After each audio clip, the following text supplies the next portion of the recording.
जय हिंद साथियों, स्वागत है आपका हमारे YouTube चैनल करंट जीके में। साथियों, आज हम लोग 5 दिसंबर 2023 के डेली करंट अफेयर्स का एनालिसिस करेंगे और ये जो भी करंट अफेयर्स हम लोग डिस्कस करेंगे ये सब MCQ फॉर्म में होंगे, क्वेश्चन आंसर फॉर्मेट में होंगे, ताकि आप ज़्यादा देर तक ये इन्फॉर्मेशन रिटेन कर पाएँ और एग्जाम में रिप्रोड्यूस कर पाएँ। ठीक है साथियों, तो ज़्यादा वक्त ना देर करते हुए हम लोग जंप करते हैं अपने पहले MCQ की ओर। तो क्वेश्चन है साथियों आपके सामने, which state is mentioned as the first to experience white lung syndrome outbreak. तो किस स्टेट ने पहली बार एक्सपीरियंस किया है वाइट लंग सिंड्रोम आउटब्रेक। ठीक है, वाइट लंग सिंड्रोम आउटब्रेक किस स्टेट ने एक्सपीरियंस किया है पहली बार, आपको ये बताना है। आपके ऑप्शंस हैं, पहला ऑप्शन है कैलिफोर्निया, सेकेंड ऑप्शन है ओहायो, थर्ड ऑप्शन है टेक्सास और फोर्थ ऑप्शन है न्यूयॉर्क। इन चारों में से कहाँ पे वाइट लंग सिंड्रोम देखने को मिला है, आपको ये बताना है। और आपके ऑप्शंस आपने देख लिए और इसका सही आंसर है साथियों ओहायो, ऑप्शन बी ओहायो। तो यूनाइटेड स्टेट्स ने रिपोर्ट किया है अभी वाइट लंग सिंड्रोम आउटब्रेक। ठीक है, जो कि निमोनिया लाइक इलनेस है, मेनली अफेक्टिंग चिल्ड्रेन। ठीक है, ये क्या है, वाइट लंग सिंड्रोम है जो कि निमोनिया लाइक इलनेस है और जो बच्चों में ज़्यादा देखी जा रही है। ठीक है, सबसे पहला स्टेट रिपोर्ट करने वाला वाइट लंग सिंड्रोम को वो था ओहायो। ठीक है, ओहायो। आपको याद रखना है कि यूएस में ये जो है white lung syndrome outbreak witness किया गया है। तो याद रखिएगा, यूएस में ओहायो एक स्टेट है यूएस का, वहाँ पे वाइट लंग सिंड्रोम जो है वहाँ पे आउटब्रेक जो है वहाँ पे विटनेस किया जा रहा है। ठीक है साथियों, ध्यान दीजिएगा कहाँ पे वाइट लंग सिंड्रोम, तो यूनाइटेड स्टेट्स के ओहायो स्टेट में। ठीक है, जो कि निमोनिया लाइक इलनेस है और मेनली बच्चों को इफेक्ट कर रहा है। ठीक है साथियों, तो ध्यान दीजिएगा वाइट लंग सिंड्रोम कहाँ पे है, तो यूएस में। ठीक है, वाइट लंग सिंड्रोम जो है देखा जा रहा है यूएस में देखा जा रहा है। ठीक है साथियों, ध्यान दीजिएगा, इसमें ट्रिक बताने की कोई ज़रूरत नहीं है, आप एक दो बार पढ़ेंगे आराम से खुद ही याद हो जाएगा। ठीक है, तो याद रखिएगा जो वाइट लंग सिंड्रोम है वो कहाँ हो रहा है, तो यूएस में देखा जा रहा है वाइट लंग सिंड्रोम। और अगर आपसे बहुत स्पेसिफिक पूछ लिया जाएगा तो याद रखिएगा ओहायो जो है वो पहला स्टेट है जिसने ये एक्सपीरियंस किया है वाइट लंग सिंड्रोम। ठीक है साथियों, चलिए बढ़ते हैं अपने नेक्स्ट करंट अफेयर की ओर। नेक्स्ट क्वेश्चन है साथियों, after the easing of US sanctions from which nation is India planning to resume purchase of crude oil. तो यूएस सैंक्शंस के हटने के बाद इंडिया किस कंट्री से क्रूड ऑयल परचेज करने का रिजम्पशन कर रहा है, आपको ये बताना है। इंडिया फिर से किस कंट्री से ऑयल खरीदेगा यूएस सैंक्शंस हटने के बाद। ठीक है, आपके ऑप्शन हैं, पहला ऑप्शन है सऊदी अरेबिया, सेकेंड ऑप्शन है रशिया, थर्ड ऑप्शन है वेनेजुएला और फोर्थ ऑप्शन है ईरान। इन चारों में से किससे यूएस सैंक्शंस हट गए हैं और अब इंडिया वहाँ से ऑयल खरीदेगा। तो साथियों इसका सही आंसर है वेनेजुएला। ठीक है, वेनेजुएला पे जो है यूएस सैंक्शंस हट चुके हैं, जिसकी वजह से अब इंडिया ने रिज्यूम किया है वेनेजुएलन क्रूड ऑयल इंपोर्ट्स। ठीक है, अब क्या होगा, अब जो है आराम से वहाँ से क्रूड ऑयल इंपोर्ट्स आ सकते हैं इंडिया में। ठीक है, through intermediaries post US sanctions ease. ठीक है, तो यूएस ने अपने सैंक्शंस ईज किए हैं, जिसके चलते अब इंडिया जो है वेनेजुएलन ऑयल आराम से खरीद सकती है। ठीक है साथियों, आशा करते हैं चीज़ें समझ में आई होंगी। ध्यान दीजिएगा, वेनेजुएला से अब ये ऑयल खरीदा जाएगा। ठीक है, वेनेजुएला से ये ऑयल खरीदा जाएगा अब। ठीक है, बढ़ते हैं अपने नेक्स्ट करंट अफेयर की ओर। नेक्स्ट क्वेश्चन है साथियों, who has recently been confirmed for third term as president of Madagascar by constitutional court। तो कॉन्स्टिट्यूशनल कोर्ट ऑफ मेडागास्कर ने किसको अप्रूव किया है president for a third term. ठीक है, तीसरे काल के लिए किसको मडागास्कर का जो है राष्ट्रपति घोषित किया गया है वहाँ की संवैधानिक अदालत द्वारा। ठीक है साथियों, चलिए हम लोग ऑप्शन देख लेते हैं। पहला ऑप्शन है एंड्री रजोलिना, सेकेंड ऑप्शन है हैरी राज नो मरिपियाना, थर्ड ऑप्शन है मार्क रावलो मनाना और लास्ट ऑप्शन है डिडियर रैट्स। इन चारों में से किसको कॉन्स्टिट्यूशनल कोर्ट ऑफ मेडागास्कर ने अप्रूव किया है for the post of president. तो साथियों इसको याद रखना है और इसका सही आंसर है एंड्री रजोलिना जी को। ठीक है, एंड्री रजोलिना साहब हैं, इनको जो है कॉन्स्टिट्यूशनल कोर्ट ने मेडागास्कर की अप्रूव किया है for a third term as president. ठीक है, तो याद कैसे रखेंगे, याद रखेंगे ड्राई कार। ठीक है, ड्राई कार। ठीक है, कार से क्या है साथियों, ये ट्रिक है, ध्यान दीजिएगा। कार से क्या है, मडागास्कर। ठीक है, लास्ट में कार है, तो कार कैसी है, तो कार ड्राई है। ठीक है, एंड्राई है। ठीक है, एंड्राई रेजिलिना। ठीक है, एंड्राई रेजिलिना जो है कॉन्स्टिट्यूशनल कोर्ट ने जिनको अप्रूव किया है एज प्रेसिडेंट फॉर मेडागास्कर। ठीक है, प्रेसिडेंट ऑफ मेडागास्कर। ठीक है साथियों, याद ध्यान रखिएगा ड्राई कार, ठीक है। ये ट्रिक है याद रखने के लिए, ये वाले क्वेश्चन का आंसर, ठीक है। ड्राई कार, कार से क्या याद रखेंगे, कार से याद रखेंगे मदागास्कर, और ड्राई से याद रखेंगे एंड्राई रेजुलिना, ठीक है, एंड्राई रेजुलिना। इनको कॉन्स्टिट्यूशनल कोर्ट ने ओके कर दिया है for a third term as president of Madagascar, ठीक है। कैपिटल क्या है मेडागास्कर की, तो अनंत नारिविनो है यहाँ की कैपिटल, अनंत नारिविनो। और जो यहाँ पे करेंसी है वो है मैलगसे अरायरी, ठीक है, मैलगसे अरायरी यहाँ की करेंसी है, और कैपिटल जो है वो है अनंत नारिवो, ठीक है। ध्यान दीजिएगा ये भी चीज़, ताकि अगर कहीं भी ये मैच द फॉलोइंग आ जाता है तो आपको एटलीस्ट आइडिया रहे, फेंट आइडिया रहे कि मेडागास्कर की कैपिटल क्या है, ठीक है साथियों। चलिए बढ़ते हैं अपने नेक्स्ट करंट अफेयर की ओर। नेक्स्ट क्वेश्चन है साथियों, what is the proposed model that the private sector investment lab is focusing on to attract investment, ठीक है। तो प्राइवेट सेक्टर इन्वेस्टमेंट लैब का प्रपोज मॉडल क्या है टू अट्रैक्ट इन्वेस्टमेंट्स, ठीक है। इसके बारे में अभी हम लोग आगे देखते हैं। तो साथियों आप पहले ये बताइए कि क्या प्रपोज मॉडल है प्राइवेट सेक्टर इन्वेस्टमेंट लैब का, ताकि जो है निवेश जो है अट्रैक्ट किए जा सके, इन्वेस्टमेंट्स अट्रैक्ट किए जा सके। आपके ऑप्शन है, पहला ऑप्शन है invest and hold, second option है buy and hold, third option है ओरिजिनेट टू डिस्ट्रीब्यूट, और फोर्थ ऑप्शन है डायरेक्ट इन्वेस्टमेंट, ठीक है। इन चारों में से किस मॉडल को प्रपोज किया गया है प्राइवेट सेक्टर इन्वेस्टमेंट लैब द्वारा टू अट्रैक्ट इन्वेस्टमेंट्स, तो इसका सही आंसर है साथियों ऑप्शन सी, ठीक है। ओरिजिनेट टू डिस्ट्रीब्यूट जो है ये मॉडल प्रपोज किया गया है, ठीक है। तो ये न्यूज़ में क्यों था, क्योंकि president of world bank Ajay Banga साहब ने बोला है कि जो है क्लाइमेट फाइनेंसिंग के लिए कुछ ऐसा ही करना पड़ेगा जिसके लिए जो है क्लाइमेट फाइनेंसिंग और जो क्लाइमेट एफर्ट्स हैं उनको पुश दिया जा सके, ठीक है। और ये इनोवेटिव अप्रोच क्या होगा, this innovative approach will be led by private sector investment lab which focuses on creating model of originate to distribute to attract substantial investments from deep pocketed investors for climate related projects, ठीक है। तो अजय बांगा साहब ने बोला है कि जो है क्लाइमेट फाइनेंसिंग के लिए, जो क्लाइमेट एफर्ट्स के लिए क्लाइमेट फाइनेंसिंग रिक्वायरमेंट होगी उसके लिए जो है इन्वेस्टमेंट आएगा कैसे, ओरिजिनेट टू डिस्ट्रीब्यूट मॉडल से, ठीक है। इसको कौन लाएगा, तो प्राइवेट सेक्टर इन्वेस्टमेंट लैब जो है इसको इस मॉडल को स्पीयरहेड करेगा, ठीक है। तो ध्यान दीजिएगा ये जो मॉडल दिया गया है ऑलरेडी वर्ल्ड बैंक का मॉडल है, या ये कह सकते हैं प्राइवेट सेक्टर इन्वेस्टमेंट लैब का ये मॉडल है ओरिजिनेट टू डिस्ट्रीब्यूट। ये किस लिए होगा, क्लाइमेट फाइनेंसिंग के लिए, ठीक है, क्लाइमेट फाइनेंसिंग के लिए ये होगा, ठीक है साथियों ध्यान दीजिएगा, क्लाइमेट फाइनेंसिंग के लिए, ठीक है। ये स्ट्रैटेजिक इनिशिएटिव किसका है, तो ये स्ट्रैटेजिक इनिशिएटिव जो है अजय बांगा साहब ने आउटलाइन किया है, ये प्राइवेट सेक्टर इन्वेस्टमेंट लैब का है, ठीक है साथियों। ध्यान दीजिएगा क्लाइमेट फाइनेंसिंग के लिए ये मॉडल आया है ओरिजिनेट टू डिस्ट्रीब्यूट, ठीक है। किसने लाया है ये, तो प्राइवेट सेक्टर इन्वेस्टमेंट लैब ने, ठीक है साथियों। चलिए बढ़ते हैं अपने नेक्स्ट करंट अफेयर की ओर। नेक्स्ट क्वेश्चन है साथियों आपके लिए, in conference of parties 28 which of the following declarations did India choose not to sign. तो COP 28 आप जान रहे हैं conference of parties climate summit कहाँ हो रही है, तो दुबई में हो रही है। अभी हम लोग ने इसके बारे में 2-3 दिन पहले ही करंट अफेयर में बात कर रखी है, ठीक है। तो COP 28 साथियों कहाँ हो रही है, तो COP 28 जो हो रही है वो दुबई यूनाइटेड अरब अमीराट्स की कैपिटल दुबई में हो रही है, ठीक है। तो आपको बताना है वहाँ पे इंडिया ने किस डिक्लेरेशन को नहीं साइन किया है, आपको ये बताना है।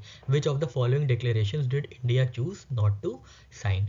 आपके ऑप्शंस हैं COP 28 declaration on renewable energy, second option है declaration on gender equality, third option है declaration on climate and health, और फोर्थ ऑप्शन है डिक्लेरेशन ऑन इंटरनेशनल ट्रेड। तो इनमें से किस डिक्लेरेशन में इंडिया ने साइन नहीं किया है COP 28 में, तो साथियों इसका सही आंसर है declaration on climate and health, ठीक है। तो इंडिया जो है declaration on climate on health से एब्सेंटी पार्टिसिपेंट हुई है, मतलब एब्सेंट हो गई है, उन्होंने इस पे साइन नहीं किया है, इस पे कंसेंट अपनी नहीं रखी है, ठीक है। तो इन्होंने क्यों नहीं रखी है, क्योंकि इंडिया अभी एप्रीहेंसिव है, या इंडिया अभी संशय में है कि इसकी प्रैक्टिकलिटी कितनी होगी, ठीक है। Declaration on climate on health क्या बोलता है कि जो है ग्रीन हाउस एमिशंस जो है रिड्यूस किए जाए, ठीक है। किस सेक्टर में, हेल्थ केयर इंफ्रास्ट्रक्चर से भी ग्रीन हाउस गैस जो है वो रिड्यूस किए जाए। तो अभी इंडिया को पता नहीं है, इंडिया संशय में है, इंडिया डाउट में है कि इसकी प्रैक्टिकलिटी और अचीवेबिलिटी कैसे होगी of reducing green house gas emissions for cooling with in its health care infrastructure. तो जो हेल्थ केयर इंफ्रास्ट्रक्चर है इंडिया का, उसमें अभी कैसे कैसे करके क्या क्या चीज़ें करके जो है global green house gas emissions को रिड्यूस किया जा सकता है। इसलिए इंडिया ने ये declaration on climate and health पे साइन नहीं किया है, ठीक है, क्योंकि अभी इंडिया को पता नहीं है कि उसकी हेल्थ केयर इंफ्रास्ट्रक्चर की रिक्वायरमेंट कितनी है या कैसी चीज़ें होंगी, कितना पैसा लगेगा, कितनी फाइनेंसिंग लगेगी जिसके अंतर्गत ग्रीन हाउस एमिशन जो है रिड्यूस किए जा सकेंगे। इसलिए जो है इंडिया ने रिफ्रेन किया है from endorsing and signing COP28 declaration on climate and health, ठीक है साथियों। तो ध्यान दीजिएगा, क्लाइमेट और हेल्थ वाले डिक्लेरेशन पे इंडिया ने साइन नहीं किया है, ठीक है साथियों। चलिए बढ़ते हैं अपने नेक्स्ट करंट अफेयर की ओर। नेक्स्ट क्वेश्चन है साथियों, when did India achieve a 33% reduction in its GDP emission intensity exceeding its target, ठीक है। तो इंडिया ने कब अचीव कर लिया अपना 33% reduction in its GDP emission intensity, ठीक है। तो 33% जो है कमी कब आई है GDP एमिशंस में, कार्बन उत्सर्जन में इंडिया में, आपको ये बताना है। आपके ऑप्शन है, पहला ऑप्शन है 2019 में, सेकेंड ऑप्शन है 2020 में, थर्ड ऑप्शन है 2015 में, या फोर्थ ऑप्शन है 2005 में। तो 33% रिडक्शन GDP एमिशन इंटेंसिटी में कब हुआ था, कब विटनेस किया गया है, आपको ये बताना है, ठीक है। तो साथियों इसका सही आंसर है 2019 में, ठीक है। तो यहाँ पे देख लेते हैं, कुछ बातें लिखी हुई हैं। इंडिया है successfully slashed it's GDP emission intensity bye 33%। तो जो इंडिया की GDP एमिशन इंटेंसिटी है वो रिड्यूस हो गई है बाय 33% बिटवीन 2005 एंड 2019। तो 2019 में ये अचीव कर लिया गया था, टारगेट 11 साल से पहले। इंडिया का टारगेट था कि 2030 के अंदर, by 2030 India will achieve 33% reduction in GDP emission intensity, जो कि 11 साल पहले ही 2019 में प्राप्त कर लिया गया था। 33% जो रिडक्शन है ये कब हासिल कर लिया गया था, तो 2019 में ही हासिल कर लिया गया था, ठीक है। किस रिपोर्ट के अनुसार, third national communication to United Nations framework convention on climate change में एक गवर्नमेंट रिपोर्ट थी जिन्होंने ये आइडेंटिफाई किया था कि इंडिया ने जो अपना, इंडिया का जो वादा था 30% reduction GDP 33% greenhouse gas emission reduction by 2030, वो इंडिया ने कब हासिल कर लिया था, तो वो इंडिया ने 2019 में ही हासिल कर लिया था, 11 साल पहले टारगेट से, ठीक है। तो याद रखना है आपको, 33% रिडक्शन कब हासिल कर लिया गया है, तो 2019 में ही कर लिया गया है, ठीक है। 2019 में ही कर लिया गया है। कितने कितने के बीच में, कितने से कितने के बीच में, 2005 से 2019 के बीच में ये टारगेट जो है हासिल कर लिया गया, ठीक है। बहुत इंपॉर्टेंट क्वेश्चन है, ध्यान दीजिएगा। 33% रिडक्शन विटनेस किया गया है बिटवीन 2005 एंड 2019। तो 2019 में आते ही 33% जो रिडक्शन हुआ था वो हमारा टारगेट अचीव हो गया था उसी समय, ठीक है, जो कि हमें अचीव करना था 2030 में, ठीक है साथियों। चलिए बढ़ते हैं आगे। ये देखिए साथियों, यहाँ पे कुछ बातें लिखी हुई हैं। तो India created an additional carbon sink of 1.97 billion tons of carbon equivalent during the same period. The country is on track to achieve a target of reducing GDP emission intensity by 45% by 2030 compare to 2005 levels, ठीक है। तो 33% already reduce कर लिया है compare to 2005 levels पे, ठीक है। Sector wise analysis देख लेते हैं। तो सबसे ज़्यादा जो है एंथ्रोपोजेनिक एमिशंस में रिड्यूस किया गया है, उसके बाद एग्रीकल्चर, फिर industrial process and product use, और फिर वेस्ट, ठीक है। एंथ्रोपोजेनिक एमिशंस मतलब जो ह्यूमन मेड एमिशंस होते हैं, जैसे वो हो गए अपने पर्सनल व्हीकल्स हो गए, ये सब हो गया, तो ये एंथ्रोपोजेनिक एमिशंस होते हैं, ठीक है साथियों। चलिए आपको चीज़ें समझ में आ गई होंगी। अब हम लोग बढ़ते हैं अपने नेक्स्ट करंट अफेयर की ओर। नेक्स्ट क्वेश्चन है साथियों, LIC के गवर्नेंस स्ट्रक्चर से रिलेटेड। तो क्या सिग्निफिकेंट अपडेट आया है life insurance corporation of India की तरफ से इन इट्स गवर्नेंस स्ट्रक्चर, आपको ये बताना है, ठीक है। What significant update has life insurance corporation of India announced in its governance structure.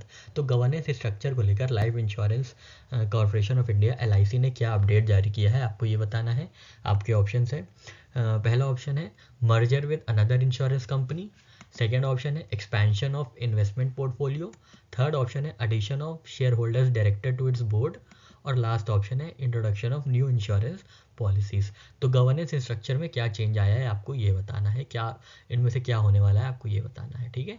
तो साथियों इसका सही आंसर है option C, addition of shareholders director to its board, ठीक है। तो शेयर होल्डर के डायरेक्टर होंगे अब बोर्ड ऑफ डायरेक्टर्स में, ठीक है। तो ये LIC ने बोला है कि अब उसके जो बोर्ड ऑफ डायरेक्टर्स है उसमें एक डायरेक्टर होंगे जो शेयर होल्डर के डायरेक्टर्स होंगे, ठीक है।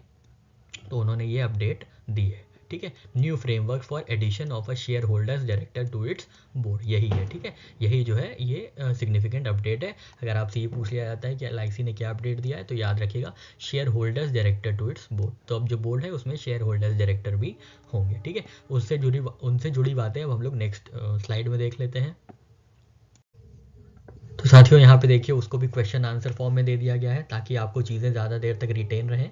ठीक है, तो आपको बताना है identify the incorrect statement regarding appointment and tenure of shareholders director in LIC as per LIC regulations 2023। तो आपको गलत स्टेटमेंट फाइंड करना है regarding appointment and tenure of shareholders director in LIC। ठीक है, LIC में shareholder director की appointment और टेन्योर से लेके आपको गलत स्टेटमेंट बताना है। आपके ऑप्शन है, पहला ऑप्शन है the election for shareholders director is initiated upon a request from not less than 1000 shareholders और 1/10 of total number of shareholders whichever is higher. ठीक है, ये पहला ऑप्शन है आपके लिए। सेकंड ऑप्शन है shareholders director can extend their tenure for an additional 6 years. Second option था ये। थर्ड ऑप्शन है the appointment process involves an election through a general meeting of shareholders. और last option है the initial tenure for share holder director is 4 years. ठीक है, तो share holder director के बारे में ये कुछ जानकारियां दी थी, आपको बताना है इनमें से कौन सी जानकारी जो है गलत है। ठीक है साथियों, तो साथियों इसका सही आंसर है ऑप्शन बी। ठीक है, shareholders director can extend their tenure for an additional 6 years, ये गलत है क्योंकि इसका सही आंसर है एडिशनल 4 ईयर्स। ठीक है, यहाँ पे हम देख लेते हैं।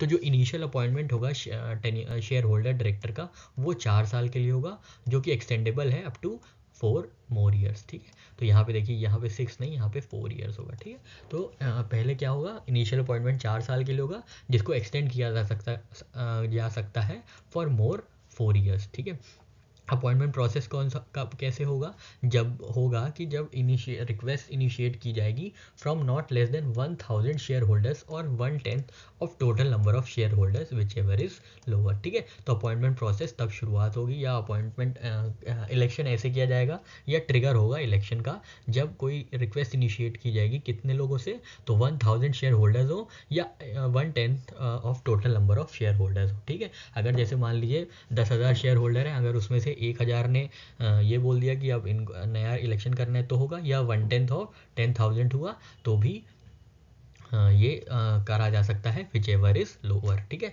Which ever is lower trigger for election. ठीक है, और रिस्ट्रिक्शन ऑन होल्डिंग पोजीशंस ये क्या है, the appointed share holder director can not hold similar position in more than 2 companies simultaneously. ठीक है, तो 2 ही कंपनीज में वो जो है शेयर होल्डर डायरेक्टर्स अपॉइंट हो सकते हैं, उससे ज़्यादा नहीं। ठीक है, मैक्सिमम 2 कंपनीज में शेयर होल्डर जो है डायरेक्टर के पद पे अपॉइंट किए जा सकते हैं। ठीक है साथियों, आशा करते हैं यहाँ पे चीज़ें आपको समझ में आई होंगी। पढ़ते हैं अपने नेक्स्ट करंट अफेयर की ओर।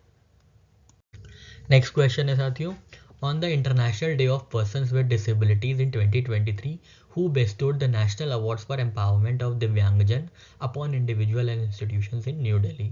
तो international day of persons with disabilities के दौरान किस पर्सनालिटी ने नेशनल अवार्ड जो है दिया है दिव्यांगजन्स को, इंडिविजुअल्स को और इंस्टीट्यूशंस को, आपको ये बताना है।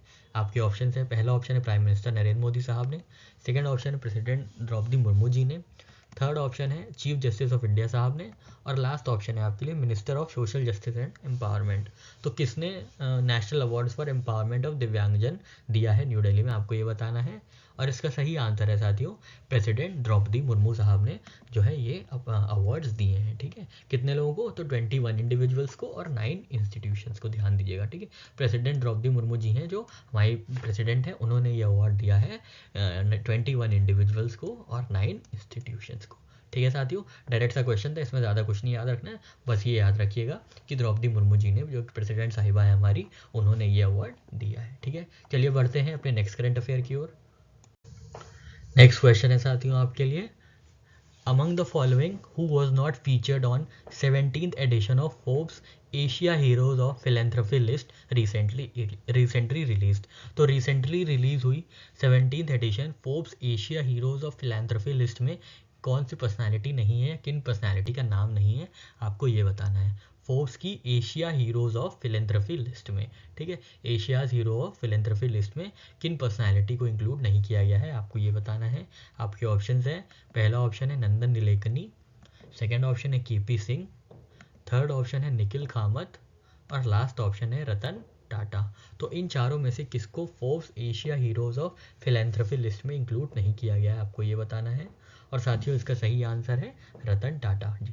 ठीक है, रतन टाटा जी को इंक्लूड नहीं किया गया है। बाकी तीन जो है नंदन नीलेकनी, केपी सिंह साहब और निखिल कामत साहब, उनको इंक्लूड किया गया है 17th edition of Forbes Asia's heroes of philanthropy list में। ठीक है, तो याद रखिएगा, कैसे याद रखेंगे, NNK। ठीक है, NKN याद रख सकते हैं, NNK ज़्यादा ठीक रहेगा। ठीक है, NKN याद रखिएगा, NKN फिलैंथ्रोपी करते हैं। ठीक है, NKN फिलैंथ्रोपी करते हैं। फिलैंथ्रोपी मतलब जो दान बहुत देते हैं। ठीक है, फिलैंथ्रोपी करते हैं। ठीक है, फिलैंथ्रोपी जो करते हैं। ठीक है, तो याद रखिएगा फिलैंथ्रोपी कौन करता है, तो NKN करते हैं। ठीक है, NKN, N से नंदन नीलेकनी साहब, K से केपी सिंह साहब और N से निखिल कामत साहब। ठीक है, ये तीन हैं जो कि इंडिया में जिनको इंक्लूड किया गया है 17th edition of Forbes Asia heroes of philanthropy list में। ठीक है, तो फिलैंथ्रोपी कौन करता है, याद रखिएगा ये ट्रिक, फिलैंथ्रोपी कौन करता है, तो NKN करते हैं। ठीक है, NKN जो है फिलैंथ्रोपी करते हैं। ठीक है साथियों, N से नंदन नीलेकनी साहब, K से केपी सिंह साहब और N से निखिल कामत साहब। ठीक है साथियों, आशा करते हैं आपको ये ट्रिक समझ में आई होगी। बढ़ते हैं अपने नेक्स्ट करंट अफेयर की ओर। नेक्स्ट क्वेश्चन है साथियों, what is the theme for international volunteer day in 2023। तो इंटरनेशनल वॉलेंटियर डे जो कि हम लोग 5 दिसंबर को सेलिब्रेट करते हैं, उसकी थीम क्या है 2023 की, आपको ये बताना है। आपके ऑप्शन है, पहला ऑप्शन है volunteers for sustainable development, second option है the power of collective action if everyone did, third option है बिल्डिंग रेजिलिएंट कम्युनिटीज़ और लास्ट ऑप्शन है रिकग्नाइजिंग सेल्फलेस एफर्ट्स। ठीक है, तो इन चारों में से इंटरनेशनल वॉलेंटियर डे 2023 की थीम क्या है, आपको ये बताना है। तो साथियों इसका सही आंसर है the power of collective action. ठीक है, इफ़ एवरीवन डिड। ठीक है, तो इंटरनेशनल वॉलेंटियर डे हम लोग 5 दिसंबर को सेलिब्रेट करते हैं। पहली बार 1985 में सेलिब्रेट किया गया था और जो इस बार की थीम है वो है power of collective action if everyone did. ठीक है, तो कैसे याद रखेंगे, पावर वॉलेंटियर। ठीक है, पावर वॉलेंटियर याद रखिएगा। ठीक है, पावर वॉलेंटियर, पावर से याद रखेंगे, पावर से ये जुड़ा हुआ है power of collective action if everyone did. ठीक है, या आप अगर ये भूल जाते हैं तो याद रखिएगा कलेक्टिव वॉलेंटियर। ठीक है, कलेक्टिव वॉलेंटियर याद रख सकते हैं या पावर वॉलेंटियर याद रख सकते हैं। ठीक है, दोनों ही याद रखेंगे, दोनों में ही आपको थीम पता चल जाएगी। ठीक है, कलेक्टिव एंडेवर। ठीक है, collective volunteer, sorry, collective volunteer या पावर वॉलेंटियर। तो पावर ऑफ कलेक्टिव एक्शन, अगर आप कलेक्टिव हैं तब भी आपको सामने अगर कलेक्टिव एक्शन से कुछ चीज़ दिखेगी तो आप समझ जाएंगे यही थीम है। पावर वॉलेंटियर याद रखेंगे तो पावर ऑफ कलेक्टिव एक्शन। ठीक है साथियों, आशा करते हैं चीज़ें समझ में आई होंगी। बढ़ते हैं अपने नेक्स्ट करंट अफेयर की ओर। नेक्स्ट क्वेश्चन है साथियों आपके सामने जीएसटी से रिलेटेड। तो what notable achievement has been highlighted regarding India's GST collection. तो इंडिया के जीएसटी कलेक्शन से रिलेटेड क्या सिग्निफिकेंट अचीवमेंट हुई है, आपको ये बताना है। आपके ऑप्शन है, पहला ऑप्शन है consistent decrease in GST collection, second option है exceeded 1.50 lakh crore mark every month, third option है record low GST collection in April 2023 और लास्ट ऑप्शन है no significant change in GST figures. ठीक है, तो इन चारों में से क्या चीज़ है इस में जो कि जीएसटी कलेक्शन की एक नोटेबल अचीवमेंट है, आपको ये बताना है। तो ये सिंपल सा आंसर है, सेकेंड ऑप्शन है आपका exceeded 1.5 lakh crore mark every month. तो ऑन एन एवरेज जो है जीएसटी कलेक्शन हुआ है 1.5 lakh crore every month in current physical year. ठीक है, ये इंपॉर्टेंट है, 1.5 लाख करोड़ जो है हर मतलब औसतन हर महीने जो जीएसटी कलेक्शन हुआ है वो 1.5 लाख करोड़ रुपए हुआ है। ठीक है, और अप्रैल में सबसे ज़्यादा हिस्टोरिक कलेक्शन अचीव हुआ था कितना, 1.87 लाख करोड़। ठीक है, 1.87 लाख करोड़। ठीक है, बाकी और कुछ जानकारियाँ लिखी, आप पढ़ना चाहें तो पढ़ सकते हैं।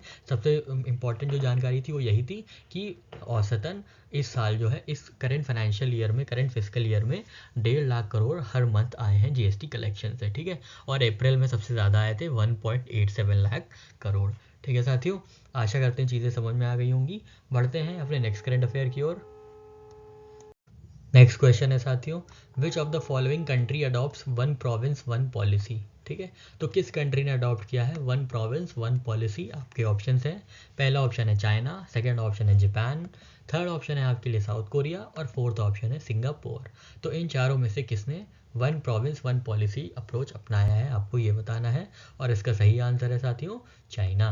ठीक है, चाइना ने जो है फाइनेंशियल रिस्क को मैनेज करते हुए वन प्रोविंस वन पॉलिसी को इंट्रोड्यूस किया है। ठीक है, वन प्रोविंस वन पॉलिसी को इंट्रोड्यूस किया है। ध्यान दीजिएगा ये कौन किया है, तो ये चाइना ने किया है। ठीक है, वन प्रोविंस वन पॉलिसी। ठीक है साथियों, चलिए बढ़ते हैं अपने नेक्स्ट करंट अफेयर की ओर। नेक्स्ट क्वेश्चन है साथियों आपसे स्पोर्ट्स से रिलेटेड। तो आपको बताना है what category did Sheetal Devi win at the Asian awards. तो शीतल देवी ने कौन सी कैटेगरी में अवार्ड जीता है एशियन अवार्ड्स में, आपको ये बताना है। आपके ऑप्शन हैं, पहला ऑप्शन है बेस्ट आर्चर, सेकेंड ऑप्शन है best female para athlete, third option है बेस्ट यूथ एथलीट, और फोर्थ ऑप्शन है बेस्ट ओवरऑल परफॉर्मर। तो इन चारों में से शीतल देवी जी को कौन सा अवार्ड मिला है, आपको ये बताना है। इसका सही आंसर है बेस्ट यूथ एथलीट का। ठीक है, तो बेस्ट यूथ एथलीट का अवार्ड मिला है कहाँ पे, एशियन अवार्ड्स में। ठीक है, एशियन अवार्ड्स में बेस्ट यूथ एथलीट का अवार्ड मिला है। और शीतल देवी किस स्पोर्ट से संबंधित है, तो ये आर्चर संबंधित है। ठीक है, ये आर्चर जो है ये आर्चर है। ठीक है, आर्चरी से संबंधित है, आर्चर है। ठीक है, और इनको बेस्ट यूथ एथलीट का जो है अवार्ड मिला है एशियन अवार्ड्स में। ठीक है, याद रखिएगा शीतल देवी क्या है, आर्चर है। ठीक है, क्या कहते हैं, तीरंदाजी कहते हैं। ठीक है, जब आप शीतल रहेंगे तभी आप तीर लगा पाएंगे। ठीक है, शीतल रहेंगे तभी आप तीर लगा पाएंगे। शीतल मतलब जब आपका डिमीनर काम रहेगा, एकदम काम एंड कंपोज रहेंगे, तभी आप जो कि जाके तीर लगा पाएंगे। ठीक है, तो याद रखिएगा कि शीतल देवी जो है वो तीर से संबंधित है, पैरा आर्चर है। ठीक है, पैरा एथलीट है ये, ध्यान दीजिएगा पैरा एथलीट है ये। ठीक है, ठीक है साथियों, इनको बेस्ट यूथ एथलीट का अवार्ड मिला है। ध्यान दीजिएगा, ये आप इसमें कंफ्यूज हो सकते हैं कि कौन सा अवार्ड दिया गया है। ठीक है, तो बेस्ट यूथ एथलीट इनको अवार्ड मिला है। ठीक है साथियों, चलिए बढ़ते हैं अपने नेक्स्ट करंट अफेयर की ओर। नेक्स्ट क्वेश्चन है साथियों आपके सामने, which initiative has prime minister Narendra Modi announced regarding Indian navy with the aim of eliminating colonial influences. तो इंडियन नेवी में, भारतीय नौसेना में प्रधानमंत्री मोदी जी ने किस चीज़ को हटाने या किस चीज़ को बदलने की मांग की है, ताकि वो जो कॉलोनियल इन्फ्लुएंस है वो हट जाए। ठीक है, तो कौन सी प्रैक्टिस है जो कि एलिमिनेट होगी, या क्या चीज़ ऐसी होगी जो कि कॉलोनियल इन्फ्लुएंस हटाएगी, आपको ये बताना है। ठीक है, आपके ऑप्शन है, पहला ऑप्शन है introduction of new naval technologies, second option है revamping the naval ranks, third option है establishing a naval base, fourth option है एनहांसिंग मैरीटाइम सिक्योरिटी मेजर्स। ठीक है, तो इसका सही आंसर है रिवैम्पिंग नेवल रैंक्स। ठीक है, जो है मोदी जी ने कहा है, मोदी साहब जो हमारे प्राइम मिनिस्टर साहब हैं, उन्होंने कहा है जो भी इंडियन नेवी की रैंक्स होंगी वो अब इंडियन कल्चरल आइडेंटिटी पे बेस्ड होंगी। ठीक है, डिस्टिंक्ट इंडियन कल्चरल आइडेंटिटी पे बेस्ड होंगी, और ये रिफ्लेक्ट करेंगी इंडियन कल्चरल आइडेंटिटी। ठीक है, इंडियन हेरिटेज ये क्या करेंगी, रिफ्लेक्ट करेंगी। ठीक है, तो इससे क्या होगा, ये कैसे होगा, ये जो रैंक्स है इंडियन नेवी की उनको रिवैम्प किया जाएगा। ठीक है, इंडियन नेवी की रैंक्स को रिवैम्प किया जाएगा। ध्यान दीजिएगा किसकी रैंक्स को रिवैम्प किया जाएगा, तो नेवी की रैंक्स को रिवैम्प करने की बात होगी। ठीक है साथियों, याद रखिएगा नेवी की रैंक्स को रिफॉर्म करने की बात की जा रही है, प्रधानमंत्री मोदी जी ने इसको प्रपोज किया है। ठीक है साथियों, चलिए बढ़ते हैं अपने नेक्स्ट करंट अफेयर की ओर।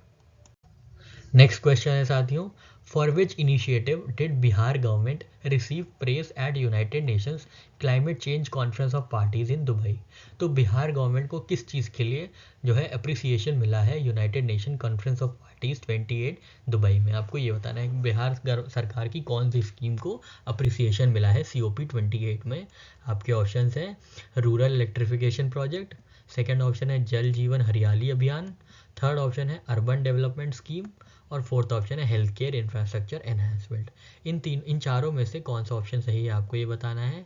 तो इसका सही आंसर है जल जीवन हरियाली अभियान जो है बिहार सरकार का, उसको जो है अप्रिसिएशन मिला है United Nations climate change conference of parties 28 Dubai में। ठीक है, जो भी एक्शंस लिए गए हैं, जो भी काम किया गया है बिहार गवर्नमेंट, बिहार सरकार का जन जीवन हरियाली की तरफ से, जहाँ पे क्या है पौधों को लगाया जा रहा है, एफॉरेस्ट्रेशन हो रहा है, उसको काफ़ी सराहा गया है, काफ़ी अप्रिशिएट किया गया है। कहाँ पे, COP 28 दुबई में। ठीक है, तो याद रखिएगा बिहार की जल जीवन हरियाली अभियान को ये जो है अप्रिसिएशन मिला है। ठीक है, जल जीवन हरियाली अभियान को ये जो है अप्रिसिएशन मिला है कहाँ पे, United Nations climate change conference of parties 28 में। ठीक है, तो जल जीवन हरियाली अभियान कहाँ का है, बिहार सरकार का है। ठीक है, बिहार सरकार का है। ठीक है साथियों, आशा करते हैं चीज़ें क्लियर हुई होंगी। बढ़ते हैं अपने नेक्स्ट करंट अफेयर की ओर। नेक्स्ट क्वेश्चन है साथियों, what award did ISRO and Chandrayaan 3 team receive at 19th India business leader awards. तो 19th India business leader awards में इसरो और चंद्रयान 3 की टीम को किस अवार्ड से नवाजा गया है, आपको ये बताना है। आपके ऑप्शन हैं, पहला ऑप्शन है excellence in space exploration, second option है outstanding contribution to brand India, third option है इनोवेटर्स ऑफ द ईयर और फोर्थ ऑप्शन है स्पेस पाइनियर अवार्ड। तो इन चारों में से किस अवार्ड को कौन सा अवार्ड दिया गया है इसरो और चंद्रयान 3 की टीम को इंडियन बिजनेस लीडर अवार्ड्स में, आपको ये बताना है। बहुत ही इंपॉर्टेंट क्वेश्चन है और इसका सही आंसर है outstanding contribution to brand India. ठीक है, तो याद रखिएगा इंडियन बिजनेस लीडर अवार्ड किसने दिया है, तो इंडियन बिजनेस लीडर अवार्ड किसको दिया गया है, इसरो और चंद्रयान की 3 की टीम को दिया गया है। किस चीज़ के लिए दिया गया है, for outstanding contribution to brand India. ठीक है, outstanding contribution to brand India. ठीक है, outstanding contribution to brand India. ठीक है, तो याद रखिएगा यहाँ पे ISRO and Chandrayaan 3 team were recently honoured with outstanding contribution to brand India award at 19th India business leader awards held in Mumbai December 2। ठीक है, तो याद रखिएगा इसरो को अवार्ड मिला है इंडियन बिजनेस लीडर अवार्ड्स में, कौन सा अवार्ड मिला है, तो outstanding contribution to brand India. ठीक है, तो ये जो इंडिया, देखिए यहाँ पे कैसे याद रखेंगे आप, यहाँ पे सब कुछ इंडिया है, इंडिया बिजनेस लीडर अवार्ड्स है, किसको मिला है, इंडियन स्पेस रिसर्च ऑर्गेनाइजेशन को, किस लिए मिला है, ब्रांड इंडिया को प्रमोट करने के लिए। तो तीनों चीज़ इंडिया है, आप आराम से याद रख सकते हैं। ठीक है, अगर आपसे पूछा जाएगा इंडिया बिजनेस लीडर अवार्ड्स में किसको अवार्ड मिला है, तो याद रखेंगे इंडिया ही अवार्ड है, तो इंडिया से Indian space research association organisation. और अगर आपसे पूछा जाएगा किस चीज़ के लिए मिला है, तो ब्रांड इंडिया के लिए, outstanding contribution to brand India के लिए। ठीक है साथियों, आशा करते हैं आपको ये करंट अफेयर की ट्रिक समझ में आई होगी। बढ़ते हैं अपने नेक्स्ट करंट अफेयर की ओर। साथियों यहाँ पे कुछ करंट अफेयर्स है, हम लोग देख लेते हैं। तो फिट एक्सपो इंडिया जो है कोलकाता में हो रहा है। ठीक है, फिट एक्सपो इंडिया जो है एक वेलनेस ट्रेड एक्सपो है। ठीक है, वेलनेस ट्रेड और स्पोर्ट फिटनेस का एक्सपो है, ये कहाँ हो रहा है, तो ये कोलकाता में हो रहा है। ध्यान दीजिएगा कहाँ हो रहा है फिट एक्सपो, तो फिट एक्सपो कोलकाता में हो रहा है। ठीक है, नेक्स्ट है साथियों, ऑक्सफोर्ड यूनिवर्सिटी प्रेस ने जो है रिस को चूज़ किया है एज वर्ड ऑफ ईयर। ठीक है, रिस्क को चूज़ किया है as word of year reflecting linguistic choices of generation Z. ठीक है, तो जनरेशन जी की कोई एक वर्ड है रिस्क। ठीक है, जिसको ऑक्सफोर्ड यूनिवर्सिटी प्रेस ने चूज़ किया है as word of the year award. ठीक है, तो याद कैसे रखेंगे, याद रखेंगे ओरी। ठीक है, ओरी आप जान रहे होंगे आजकल काफ़ी प्रचलित हो गए हैं, इनकी अजीब अजीब फ़ोटोज़ आती रहती हैं। ठीक है, इंस्टाग्राम पे, तो ओरी याद रखिएगा। ओरी से क्या है, ओ से ऑक्सफोर्ड यूनिवर्सिटी और आर आई से रिस। ठीक है, आर आई से रिस। ठीक है, आर आई से रिस। तो जो ओरी महाशय हैं ये बताए हैं कि 20-30 लाख रुपए ये लेते हैं एक फ़ोटो खिंचवाने का। ठीक है, फ़ोटो लेने का ये 20-30 लाख रुपए लेते हैं, ऐसा इन्होंने बताया है।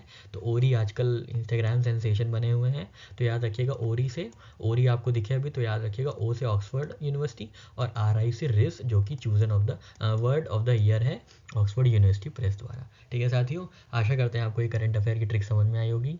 यहाँ पे हमारा जो है ये सेशन समाप्त होता है। आशा करते हैं आपको जो भी कॉन्सेप्ट बताया गया है, जो भी चीज़ें बताई गई हैं, जो भी ट्रिक्स बताई गई हैं, जो भी बैकग्राउंड इन्फॉर्मेशन दी गई है, वो सब समझ में आई होगी। अब हम लोग कल फिर मिलेंगे अपने नए करंट अफेयर्स के साथ। तब तक के लिए साथियों, जय हिंद, जय भारत।